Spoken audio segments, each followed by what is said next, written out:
Evolución en Internet. Evolucionamos la manera de hacer radio. Esto está re bueno. Re bueno. Radio Sónica. Radio Sónica. La reevolución de la radio en la web.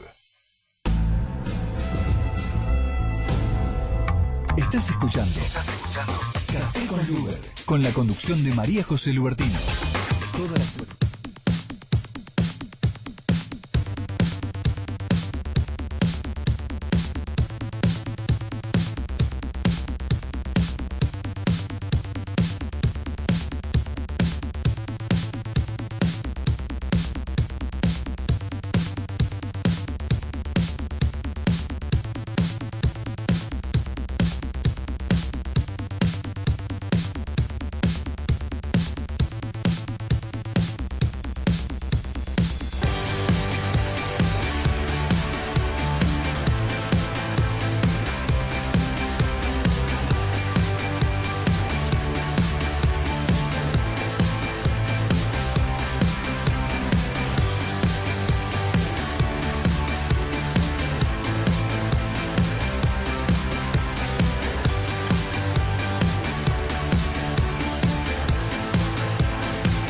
Hola, hola, hola, buenas tardes, ¿cómo estás? Alberto Letieri, acá estamos en Radio Sónica, yo nuevamente con ustedes en Buenos Aires, iniciando un nuevo Café con Luber.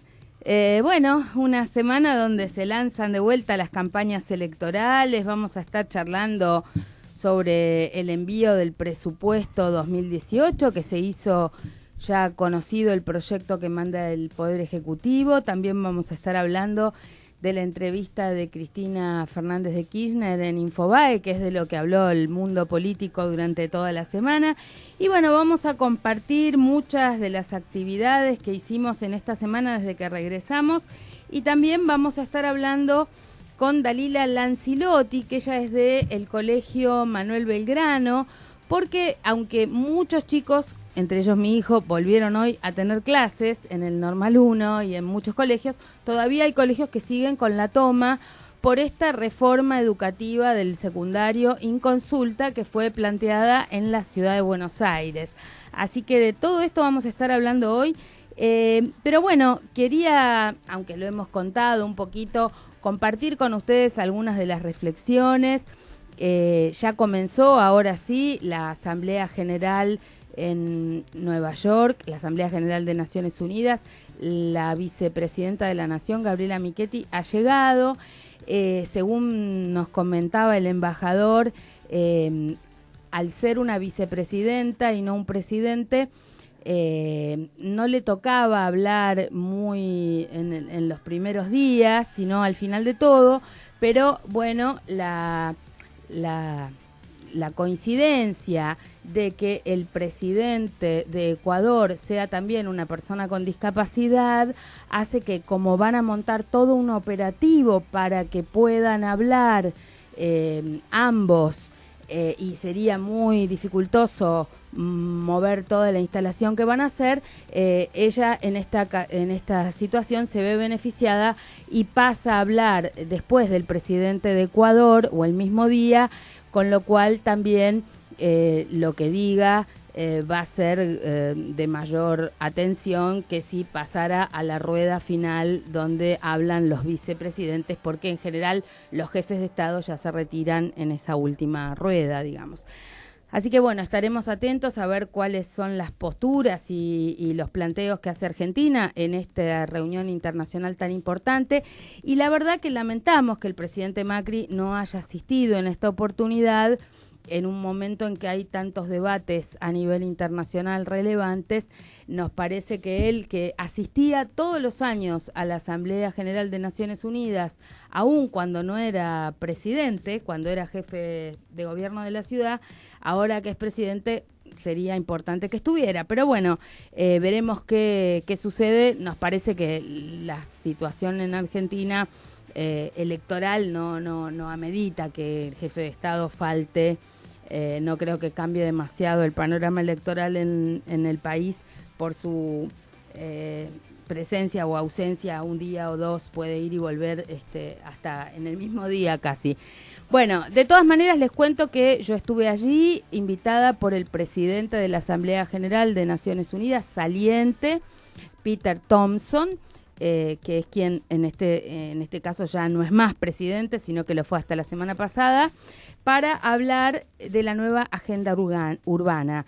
La nueva agenda urbana es un documento que se votó en Quito el año pasado en el marco de la conferencia de Hábitat 3 y que tiene que ver con las políticas públicas asumidas por el mundo, por todos los estados del mundo, para garantizar fundamentalmente que las ciudades sean humanas y habitables en el contexto de cambio climático y en el mundo que estamos viviendo. Entonces se habla fundamentalmente de ciudades que no dejen a nadie afuera, ciudades que no dejen a nadie atrás y ciudades que además sean sustentables. Por supuesto, yo hablé desde la sociedad civil, en base a la experiencia de tantos años, tanto desde la ONG como desde la gestión como constituyente de la ciudad, como ambientalista, y por supuesto, todos estos debates de esa reunión de alto nivel son documentación que se aporta para la elaboración de indicadores para medir los resultados que se esperan alcanzar en el contexto también de los objetivos de desarrollo sustentable. Ustedes saben que también hay una Agenda 2030 que Naciones Unidas ha aprobado de 17 objetivos de desarrollo sustentable. Uno de ellos, el objetivo 11, tiene que ver con esta nueva agenda urbana, en particular el tema de las ciudades, pero muchos de estos objetivos tienen que ver con cuestiones ambientales, cuestiones de género, cuestiones de inclusión social, cuestiones de desarrollo humano que se juegan en las ciudades. Así que básicamente nuestro aporte tuvo que ver con los mecanismos de participación ciudadana para garantizar que la planificación, el diseño, la gestión y la evaluación de las políticas públicas en las ciudades sea participativa. Algo que, aunque está consagrado en nuestra Constitución de la Ciudad de Buenos Aires, en Buenos Aires no se cumple tanto y tan seguido. Bueno, Alberto, danos un pequeñísimo avance de qué vas a hablar hoy o de qué querés compartirnos hoy y enseguida vamos con nuestra invitada. Bueno, ayer se lanzaron dos campañas, me parece. Una es la campaña en vistas a octubre de este año. La segunda campaña está relacionada con la presidencial de 2019. Y dentro del peronismo realmente hay una serie de movidas que llaman sugestivamente la atención, sobre todo a tan poco tiempo de la elección general de diputados y senadores en las provincias.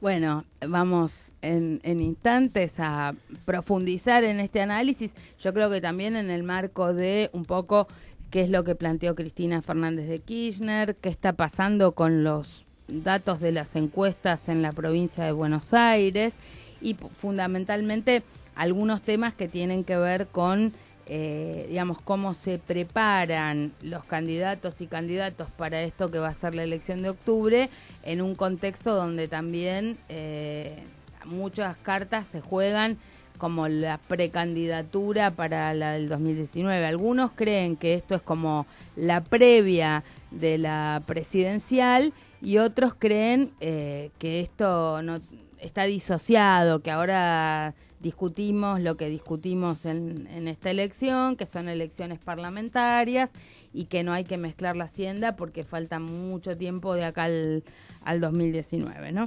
Bueno, fundamentalmente te decíamos y queremos ponernos ahora en contacto con Dalila Lancilotto. Ella es estudiante secundaria, ella está en este momento en la toma de la escuela Manuel Belgrano, pero fundamentalmente digamos que hay distintas posturas en relación a cuál es la mejor metodología de protesta de los estudiantes, pero lo cierto es que aquí ha habido una supuesta proyecto, una presentación de una reforma educativa que ha resultado inconsulta y que fundamentalmente lo que más asustó a los chicos, a los adolescentes, entre ellos a mi hijo y sus amigos, es que dicen que en el último año los van a poner a trabajar en pasantías no rentadas como mano de obra barata. Entonces,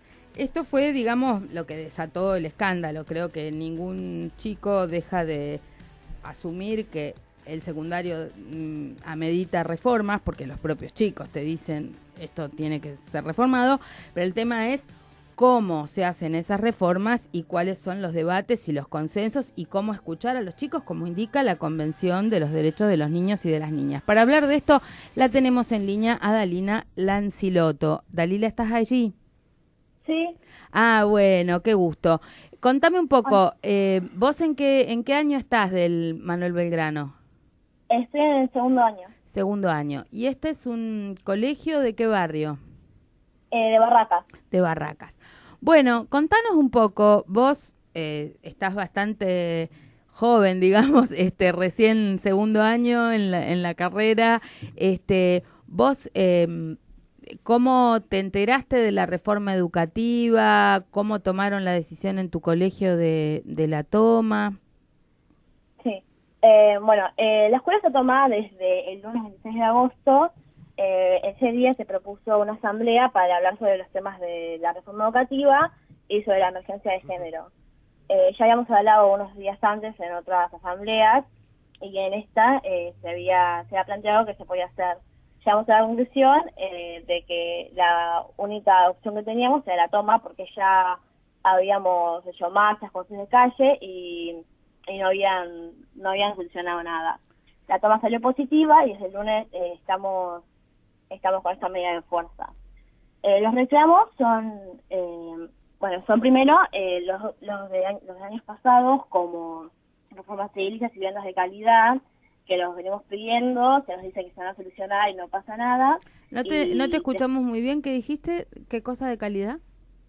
Viviendas de calidad. Viviendas de calidad. Reformas edilicias, y eso reclamamos el año pasado, que se nos viene diciendo que se va a escuchar, que se nos va a cambiar las viandas, y todavía seguimos esperando por las respuestas. Ahora, te hago una pregunta. ¿Vos hiciste toda tu primaria también en escuela pública? Sí, también. Ok, ¿y vos te acordás de lo que comías el año pasado? O sea, ¿vos sentís que ha habido una baja de calidad o es mala desde hace muchos años? Las viandas son malas, ¿no? Nosotros somos una escuela de horario extendido, estamos muchas horas en el colegio, más o menos 12 horas algunos días. Los que nos dan son sanguchitos de jamón y queso, congelados, algunos que a veces vienen vencidos, ya hubo varios casos de intoxicación, y aunque sean de buena calidad, tampoco estando 12 horas en el colegio, que te den un sanguchito y una manzana, no te cubre el tiempo que estás. También estamos reclamando por comedores gratuitos, porque tenemos un buffet, pero es pago, y chicos no pueden venir a alimentarse solo con un sanguchito y una manzana.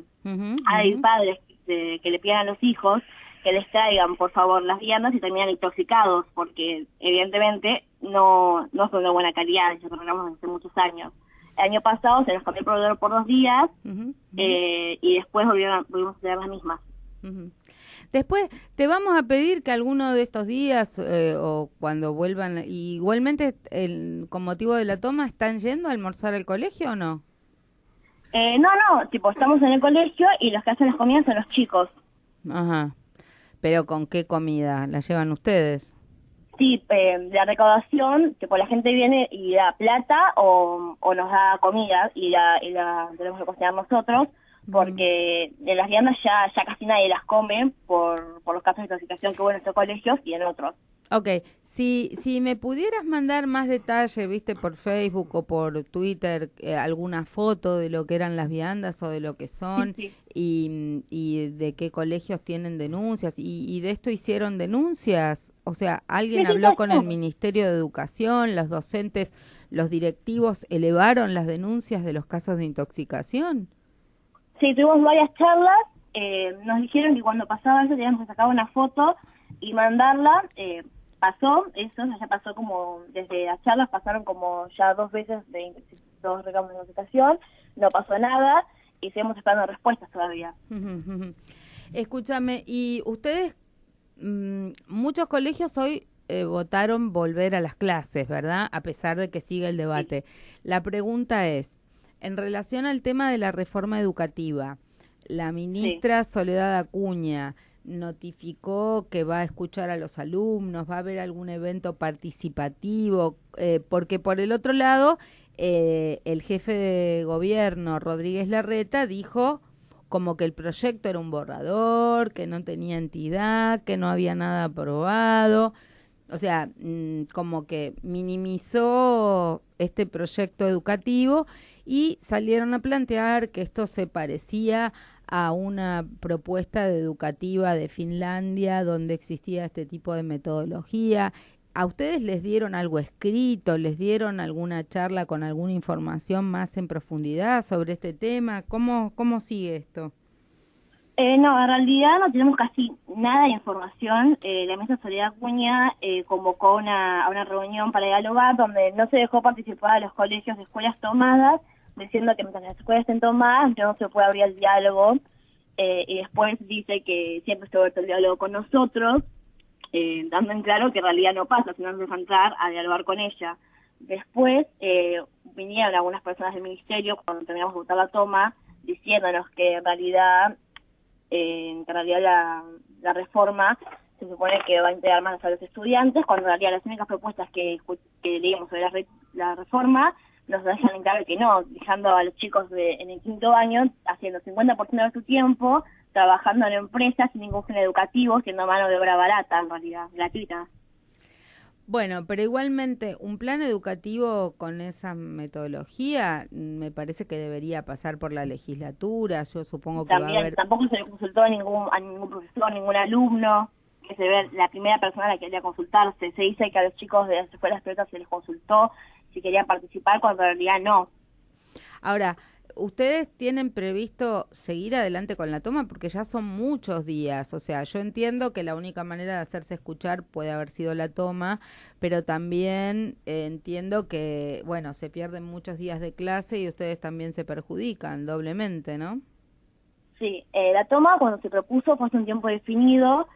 Todavía no sabemos si la vamos a cortar. Hoy se estuvieron haciendo algunas asambleas para saber qué vamos a hacer con respecto, pero por ahora no sabemos qué vamos a hacer.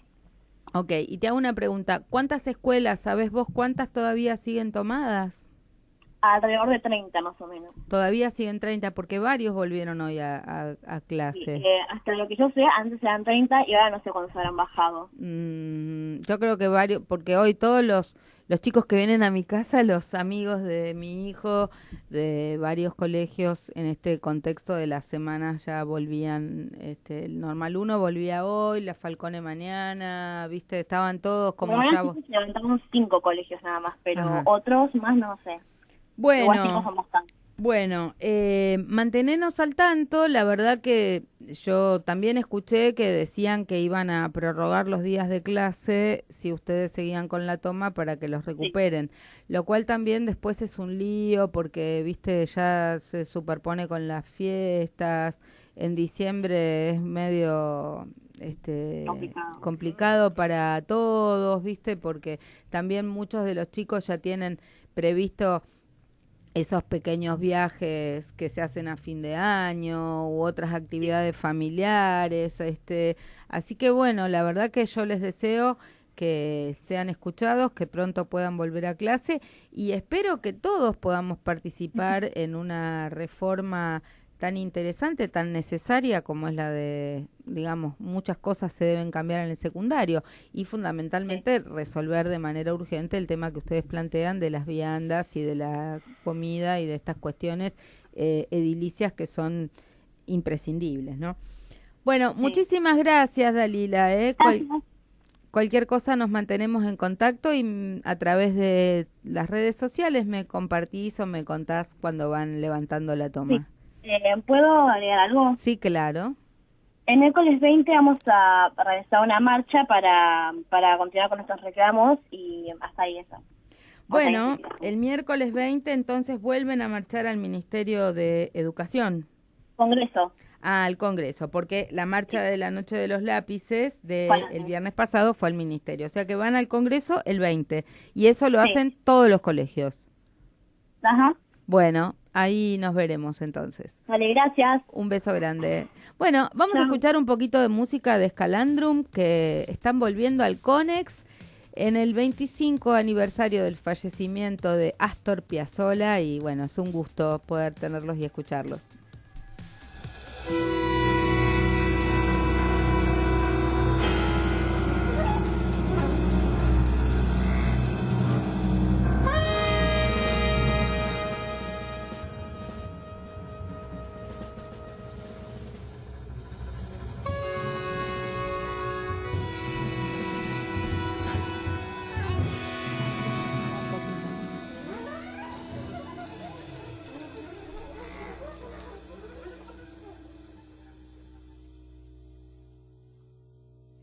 Moriré en Buenos Aires, será de madrugada, guardaré mansamente las cosas de vivir. Mi pequeña poesía de adioses y de balas, mi tabaco, mi tango, mi puñado de spleen. Me pondré por los hombros de abrigo todo el alba, mi penúltimo whisky quedará sin beber.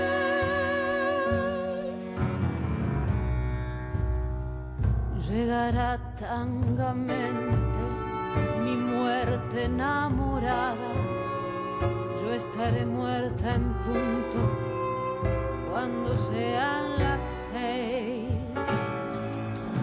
Hoy que Dios me deja de soñar, a mi olvido iré por Santa Fe. Sé que en esa esquina vos ya estás, toda de tristeza hasta los pies. Abrázame fuerte que por dentro oigo muertes, viejas muertes, agrediendo lo que amé. Alma mía, vamos yendo, llega el día, no llores.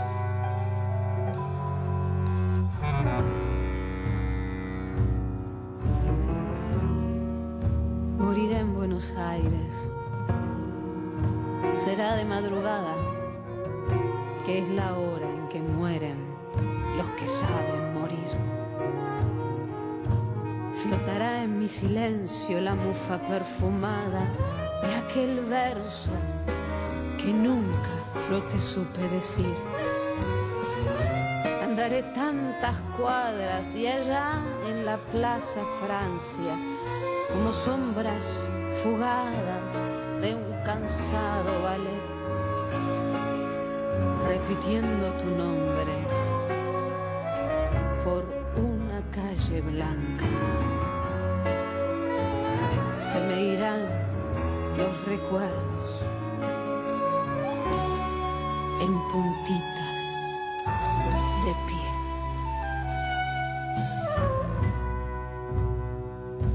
Moriré en Buenos Aires, será de madrugada, guardaré mansamente las cosas de vivir.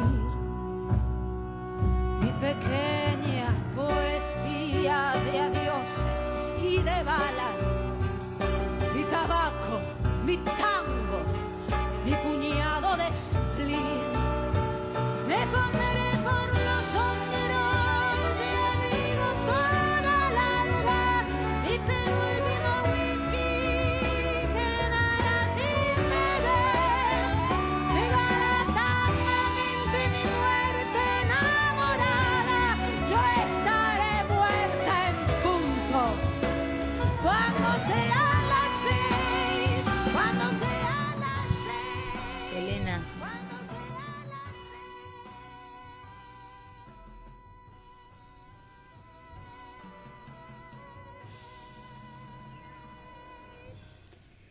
Qué gusto escuchar a Elena Roger con Scalandrum haciendo Piazzolla.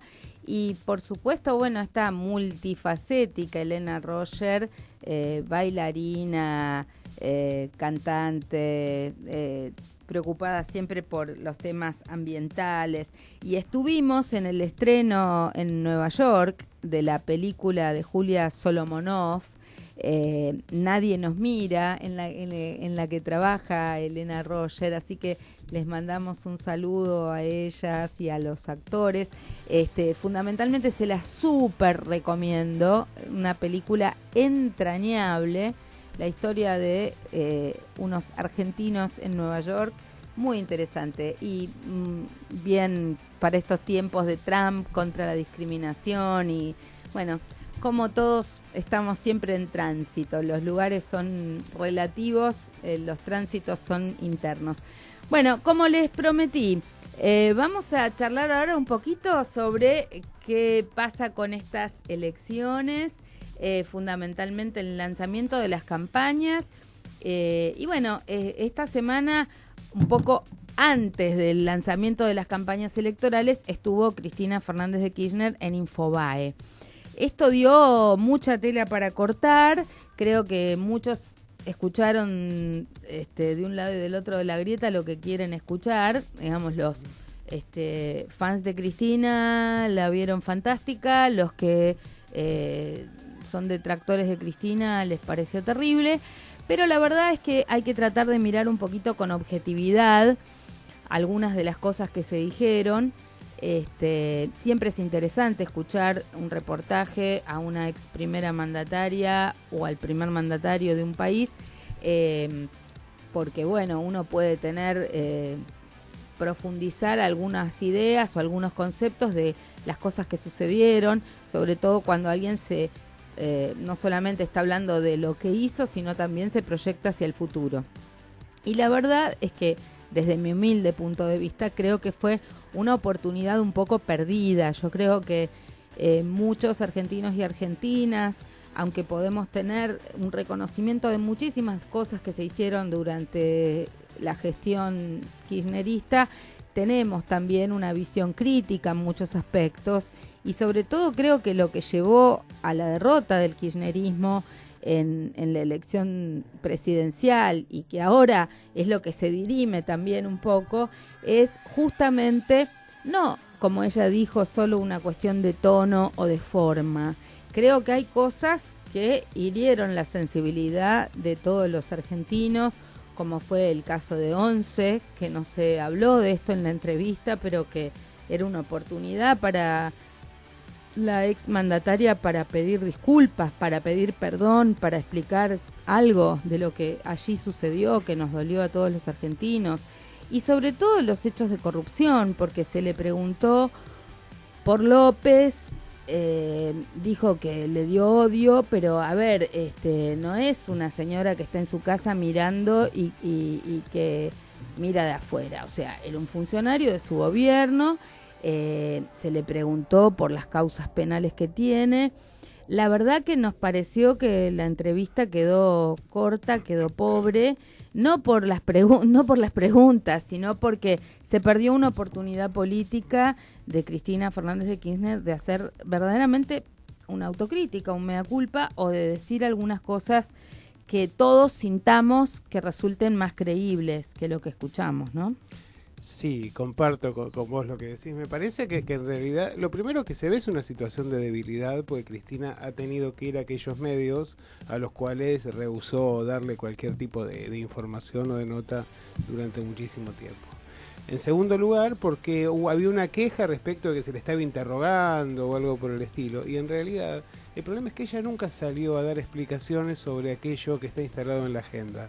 Entonces, naturalmente, cuando va a esos medios, es lógico que le pregunten las cosas que ella no desea responder, porque una objeción era que por qué no le preguntaban sobre su programa y demás. Y en realidad me parece que ya tenían claro eso. Después, no, me parece que ella no le queda muy en claro a qué votante está tratando de seducir, porque si vos ves el discurso que tuvo el otro día, donde la única autocrítica que aceptó fue la del tono en que hablaba en las cadenas nacionales, y supuestamente iría a buscar al indeciso, pero resulta que después el domingo, ayer a la tarde, Florencio Varela tuvo un discurso que nos recordaba a la Cristina más radicalizada y más extrema. Entonces me parece que ahí hay una situación grave, sobre todo porque creo que Cristina ha advertido que hay mucho movimiento esperando el 23 de octubre para empezar la disputa por la sucesión. Bueno, la otra cosa que es importante que yo decía es, cuando hay un funcionario, cuando hay una gestión, las cosas que se hacen bien, la ciudadanía enseguida las apropia, las hace suyas y las da por naturales y naturalizadas. Pasa incluso con grandes transformaciones como el matrimonio igualitario o cuando teníamos una corte de lujo, que el presidente Kirchner se haya autolimitado en sus facultades para nombrar los ministros de la corte, cosas que fueron celebradas por toda la ciudadanía, ya se dan por cumplidas, por hechas. Las cosas que fueron vistas como socialmente valiosas en términos de no discriminación, de más igualdad, no sé, la jubilación de las amas de casa, temas como la asignación universal por hijo, cuestiones, la cobertura social más extendida. O sea, creo que la ciudadanía lo sabe y justamente gran parte del respaldo que tiene es porque valora esos hechos. Lo que uno trata de ver y de revisar cuando termina una función o una gestión es precisamente en qué no cumplimos, qué nos quedó pendiente o en qué nos equivocamos, ¿no? Y eso no se escuchó. No. Bueno, pero me decías que ya se pelean por la sucesión, escúchame, pero esto ya me parece también un poco mucho, ¿no? Porque es precipitar, capaz que se pelean por la sucesión de lo inexistente, entonces mejor, primero garanticemos provincia por provincia los mejores resultados electorales desde el campo nacional y popular en toda su mayor diversidad, los sectores, digamos, más socialmente comprometidos, para decirlo de manera amplia y no estrictamente vinculada al peronismo o al PJ, pero después sí hay que barajar y dar de nuevo, ¿no? Yo creo que sí, pero el problema es que tanto me parece que el espacio del peronismo como también el espacio del macrismo tiene una mirada muy peronista de la realidad en términos de ¿Los analizar. macristas también? ¿Vos Claramente, decís? A ver. claramente. ¿Pero quién la tiene Macri? ¿La tiene La Durán tiene Barba? Macri. Macri hubiera sido el aliado natural del peronismo en el caso de no existir Cristina en su momento, y creo que va necesariamente a llegar a una alianza después de octubre, quizá el año que viene, para poder impulsar sus proyectos. Vos decís que es el Macri que era de Menem, el Macri que era amigo de Menem, el Macri... Llegó por descarte a la alianza con el radicalismo, porque efectivamente no quedaba esa posibilidad, pero en términos programáticos ese es el Macri y esas son las políticas de Macri. Entonces, a mí me parece que, vos fíjate, ayer Magario salió a decir un ratito antes por Radio Millennium, algo que levantaron los medios, que Cristina después de octubre solo va a acompañar un proceso de renovación que va a ser profundo y en la cual ella se anotaba en primer lugar. Magario. Los intendentes más importantes que van en la lista de Randazzo y también en la lista de la Unión Ciudadana se reunieron la semana pasada para empezar a trabajar juntos para tratar de liderar el proceso de renovación del peronismo en la provincia después de octubre. El editorial de Clarín de ayer señalaba como una filtración que el 23 de octubre, el día siguiente de la elección, Urtubey junto con los gobernadores lanzaban la candidatura presidencial justamente del salteño. Y en realidad creo que no se discute una elección legislativa. Los resultados de la elección ya están prácticamente puestos. Puede haber algún cambio en La Pampa y el resto de las provincias prácticamente las elecciones son irreversibles. Igual te diría que más allá de los nombres, lo que yo siento y percibo es que nos guste o no nos guste, en muchos aspectos el PRO o Cambiemos hoy ha venido a significar un cambio en la política y hay un cambio de un montón de parámetros o de paradigmas. Hubo un movimiento que nos sacó de la dinámica UCR-PJ en su lógica tradicional Y esto también implica que el PJ no puede volver a plantearse, me parece a mí, si quiere tener una dinámica exitosa, algunas cuestiones como en una vuelta al pasado. De ninguna manera. Incluso cuando vos me decís Urtubey con los gobernadores, yo hablé con el senador Urtubey y me dice que no quieren aparecer con esta dinámica de los varones del conurbano, la Liga de los Gobernadores, porque entienden que la política también cambió y expresa otras cuestiones que no se expresan desde esa dinámica feudal, la palabra la utilizó él, que es algo de lo que siempre los acusamos a ellos, y que le interesaba pensar, dialogar, discutir procesos que tuvieran que ver con otras realidades, ¿no? Con otras dinámicas, con otras generaciones con otras lógicas de crecimiento, de poder, con otras lógicas de construcción, y bueno, eso puede resultar interesante en la medida en que hay una conexión federal y territorial importante. Mira, ¿no? yo creo que sí, creo que el PRO es un partido del siglo XXI y que el Frente para la Victoria todavía sigue siendo un partido del siglo XX, me parece, y lo que necesita ese espacio nacional y popular es generar una alternativa acorde a la agenda actual, porque efectivamente, más allá de que nos disguste, seguramente hace falta una reforma laboral y hacen reformas en los impuestos y hacen falta una serie de cambios que tienen que ver con que el mundo de ahora no es el mundo de 1945. Entonces, lamentablemente estamos discutiendo generalmente en el debate político cuestiones que tienen que ver con el pasado, pero no con el futuro. Sí, pero igual hay un sentido social, de justicia Claramente. social, hay un sentido distinto. Miremos el presupuesto, que era un buen ejemplo para discutir, ¿no? Siglo XXI, en cuestiones retóricas o teóricas o discursivas o cosméticas, pero cuando uno mira el presupuesto te das cuenta que el presupuesto 2018, aunque lo ponen sobre la mesa, no se va a tratar hasta después de la elección, pero sabemos todos que si el PRO, Cambiemos, tiene un éxito contundente en muchas provincias o en la mayoría, después de la elección se va a venir el tarifazo, se va a venir el aumento de naftas, porque ya dijeron ellos ya dijeron que quedaba para después de la elección, pero ya se sabe que va a ocurrir un tarifazo, va a ocurrir un aumento de naftas, la corrección del tipo cambiario, cosa que temblamos porque va a impactar en la vida cotidiana de todos nosotros, porque nuestro bolsillo no va a ser corregido, corrigen solo el tipo cambiario. Los préstamos hipotecarios que se van a ajustar por esa corrección. Vienen las leyes de flexibilización laboral y previsional. Yo lo único que te digo es ajustemos, revisemos todo lo que quiera, pero digo que no vengan con la edad jubilatoria de las mujeres porque se va a arder Troya. Eso ni Menem pudo, mirá lo que te digo. Bueno, lo que digo es esto. El presupuesto viene con recorte de gastos, 2% real en ciencia y tecnología, viene con un recorte en industria y en agro, lo cual llama la atención porque ellos hablan de producir, inversión, y justamente recortan en áreas que tendrían que favorecer el dinamismo económico de la economía real, que son estas áreas de industria, agro, etcétera.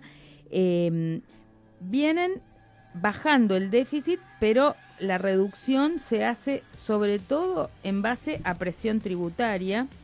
Y anuncian una reforma impositiva, pero no está claro cuál va a ser esa reforma impositiva. Parece una política contradictoria decir que va a haber una reforma impositiva si hasta ahora lo único que han hecho es más presión tributaria, ¿no? Sí. Por el otro lado, hay una situación que están previendo una inflación relativamente baja, pero nadie la cree demasiado, ni los empresarios ni los economistas, porque todos están calculando en base a otros números de inflación, y lo más preocupante es que sigue el endeudamiento, ¿no? Es como que el eje central de la política es esta acumulación de stock de deuda, entonces es complicado. Más endeudamiento, reducción de gastos por el lado de muchas cosas que pueden resultar necesarias para activar la economía, y el principal gasto que aparece en todo el presupuesto 2018 es el pago de intereses de la deuda. Así es. O sea que es el 28% de todo el presupuesto se va en pago de intereses de la Es deuda. 5 veces lo que paga Chile de deuda Es externa. una enormidad. Parece grave porque, bueno, las prestaciones sociales están bastante acotadas, no crecen, recortan en estos rubros sensibles que dijimos y sobre todo el otro dato interesante es que este año tuvieron dinero del blanqueo, que eso también dio un pequeño respiro, movimiento, pero el año que viene están planteando baja las retenciones de soja nuevamente, devolver el 3% del 15% de la coparticipación que le deben a las provincias, Sí, por fallo judicial. no van a tener el dinero del blanqueo y, bueno, por el otro lado dicen que vamos a estar mejor, pero con estos números no me cierra que vamos a estar mejor. No sé si, no, te digo, realmente me parece que el peronismo tiene que ayornarse con un plan que no resigne lo social, pero naturalmente que tenga propuestas más dinámicas. Hay una intervención que el otro día, de hace 2 días, de Melconian, muy interesante, que hizo una terrible crítica sobre la política económica, desde la mirada de Melconian. Pero Melconian decía que en realidad es una ilusión pensar que se puede bajar la inflación de ese modo, manteniendo las LEVAC y el nivel de endeudamiento, razón por la cual eso es imposible. Estructuralmente, sin que haya una catástrofe social que pondría en riesgo el futuro del gobierno, no se puede bajar más de 1 punto o 1,5 puntos el déficit, razón por la cual ahí hay una limitación clara. Y que para impulsar este tipo de políticas y de reformas, el gobierno necesariamente va a tener que ir hacia algún tipo de pacto, de acuerdo social con el peronismo o con la oposición, porque si no realmente va a resultar inaplicable. Lo que señalaba Melconian es que el dólar histórico argentino hoy en día tendría que estar a 23 pesos. Bueno, eso ya te anuncia, te dice a dónde nos van a llevar, o sea que en eso estamos. Lo que más me preocupa es dónde queda el empleo, dónde quedan los salarios, dónde queda la industria nacional.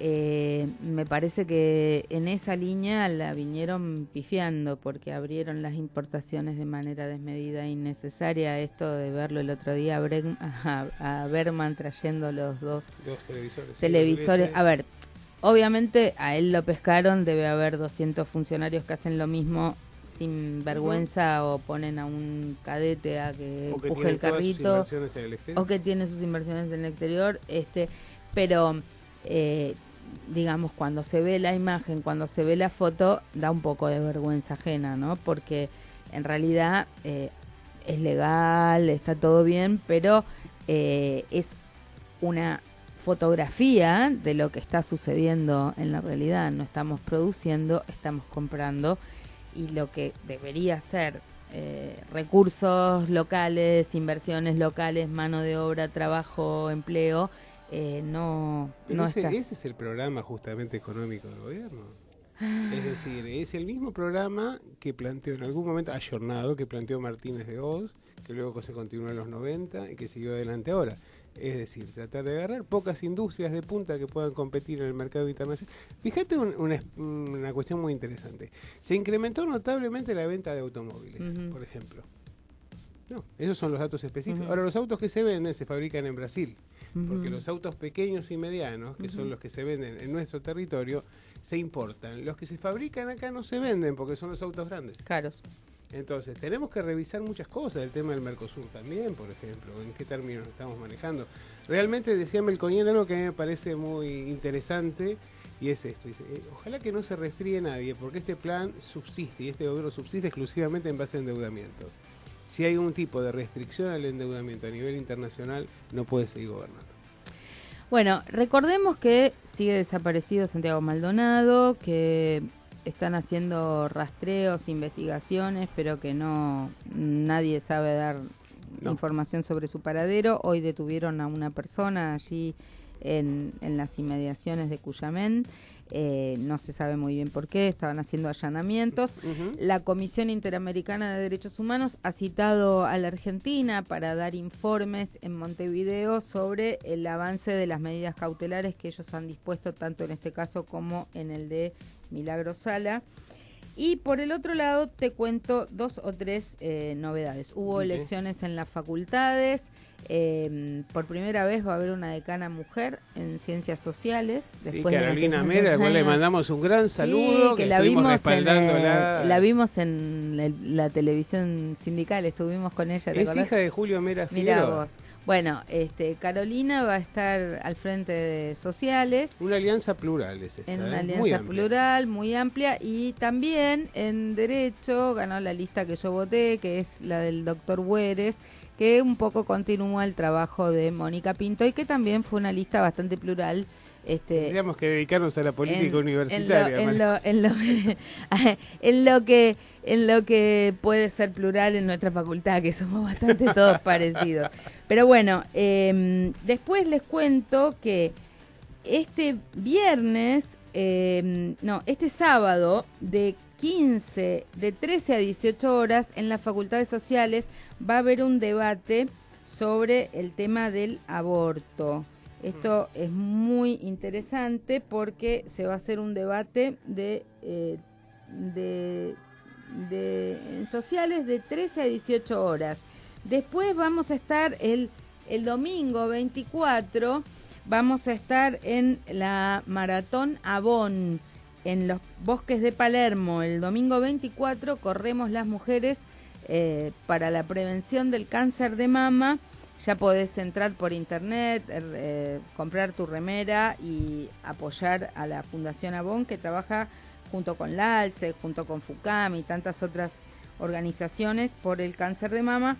Esto es hay caminata de 3 kilómetros y maratón de más kilómetros de 20 desde Dorrego y Alcorta el domingo a las 8:30. Y el lunes, bueno, por supuesto, nos encontraremos acá en el Día de Acción de los Objetivos de Desarrollo Sustentable. Pero bueno, no quería dejar de compartir con ustedes algunos de estos datos. Entonces te recuerdo, el debate sobre aborto con los candidatos es el miércoles 20 a las 18:30 horas en la Facultad de Sociales. Eso es bastante importante. Esperemos que vayan todos los candidatos de la Ciudad de Buenos Aires y que podamos saber quiénes votan y qué votan, si a favor o en contra del derecho al aborto libre, seguro y gratuito, que, como ustedes recordarán, es el 28 de septiembre, el Día de Acción Global por el tema del derecho al aborto en todo el mundo. Acá en Buenos Aires vamos a hacer una marcha el 29, viernes 29, y por supuesto ya deberías estar inscribiéndote, anotándote para ir al Encuentro Nacional de Mujeres, que va a ser en Chaco este año, los días 14, 15 y 16 de octubre. Así que ya están quedando pocos lugares para quienes quieran ir, 14, 15 y 16 de octubre en Chaco, Encuentro Nacional de Mujeres. Bueno, ¿puedo pasar un aviso pequeño? Sí, el sí. viernes a las 13 horas voy a estar hablando sobre San Martín y la gesta sanmartiniana en Ituzaingó. Lo organiza el Rotary Club, la Asociación Sanmartiniana de la Zona Oeste, y está dirigido hacia el público en general y a los alumnos de las escuelas, que me parece que volver sobre los contenidos históricos siempre es importante. Sí, muy bien. Y bueno, hoy salió una encuesta del INADI que continúa muchas investigaciones que venimos haciendo de manera sostenida y que dice que el principal lugar de discriminación es el trabajo, el empleo. Recordemos que los dos principales lugares donde más se discrimina son el trabajo, el empleo y también la escuela. Esto nos lleva a reflexionar porque obviamente esto tiene modalidades de corrección. Primero, porque es un delito discriminar, porque en muchos casos y en el ámbito laboral obviamente puede ser una causal de despido, pero sobre todo era llamativo que los motivos ideológicos sean el segundo ítem de discriminación. O sea, el primer ítem de discriminación dentro de lo laboral es los padecimientos de enfermedades o algún tipo de problema de salud. El segundo es los motivos ideológicos. Esto también nos da un panorama, porque en otra época, en otro momento, por lo menos en las encuestas anteriores, el aspecto físico era un tema más determinante, sobre todo la obesidad o el color de piel o la indumentaria, pero ahora se vieron desplazados por la discriminación por razones de salud o algún padecimiento de enfermedad y las cuestiones ideológicas, que yo creo que está un poco vinculado también a esto de la grieta, ¿no? Así y a es. esta tensión tan fuerte de que llega una persona y echan a otra y de que cambian los El gobiernos. aspecto físico sigue siendo importante, al Sí. momento de los ascensos y al momento de la asignación salarial. Sí, por eso cuando estuvimos al frente del INADI trabajamos una red de empresas contra la discriminación, trabajamos y es hoy en muchas partes del mundo como parte de las, digamos, de la valija de políticas para la responsabilidad social empresaria, el tema de trabajar empresas que sean empresas diversas, que trabajen con la diversidad, los planes de igualdad de género. En el Estado nacional, sobre todo, se avanzó mucho, sobre todo por acción de varios de los sindicatos, entre ellos UPCN. Las mujeres de UPCN trabajaron sobre todo creando oficinas de la mujer en cada ministerio. Eso permite que si hay casos de acoso sexual o laboral o violencia laboral, se recurre allí. Los sueldos en la administración pública nacional entre varones y mujeres se han equiparado casi totalmente porque antes había mucha discordancia, las mujeres quedaban relegadas en cargos o categorías que tenían menos sueldos, pero ahora con el SINAPA, con los mecanismos que han de alguna manera normativizado que se computen todos los créditos, no solamente educativos, formales e informales, eso se ha regularizado. Pero en las empresas privadas sigue habiendo mucha arbitrariedad en las áreas de recursos humanos, incluso a veces desempeñadas por mujeres. Y también a niveles provinciales, todavía no todos los casos están homogeneizados los sistemas que hacen a la equidad dentro de la administración pública. Pero en el caso de varón-mujer, mujer-varón, esto se hace más que evidente.